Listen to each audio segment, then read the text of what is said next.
మా నాన్నగారు చనిపోయే ముందు 2 కోరికలు కోరాడు. ఒకటేంటంటే పులిగెడ్డ పెనుమూడి వంతెన నిర్మాణం జరగాలి, అది సాధించకుండా నేను వెళ్ళిపోతున్నాను అంచేత అప్పుడు పట్టణాభివృద్ధి మంత్రిగా ఉన్న ఉమ్మారెడ్డి వెంకటేశ్వర గారిని ఒకసారి వచ్చి నన్ను చూసి వెళ్ళమని చెప్పంటే ఆయన కవర్ చేస్తే ఆయన పాప మెడ్యూన్ హాస్పిటల్కి వచ్చారు.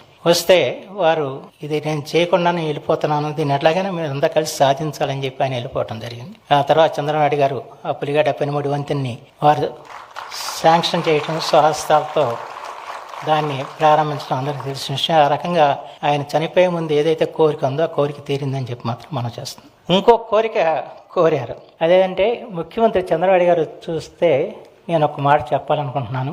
అదేంటంటే వాళ్ళు విశాఖ నగరం అభివృద్ధి చెందుతుంది, విశాఖ నగరంలో ప్రపంచ తెలుగు మహాసభలు జరపాలి అని చెప్పి ఆయన దానికి ఒక పెద్ద ప్రణాళిక కూడా తయారు చేశారు.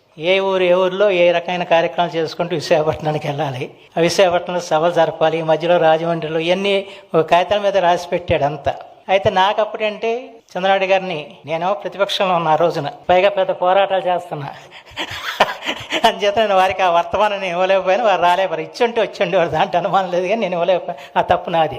అంటే ఆయన చివరి వరకు ఏంటంటే ఏది ఆలోచించాడంటని నేను చెప్పి ఆయన అంతసేపు సమాజం గురించి ఆలోచించాడు. అయితే ఇంకా తాను చేయకుండా మిగిలిపోతున్న పనులు ఏవైతే ఉన్నాయో ఆ పనుల్ని పూర్తి చేయించాలని చెప్పిన ఆలోచనతో తపన పడ్డాడు తప్ప ఇంక వేరే లేదని చెప్పి మాత్రం మనం చేస్తాం. ఆ రకంగా ఆయన జీవితంతో కూడా జాతికి అంకితం చేశాడు.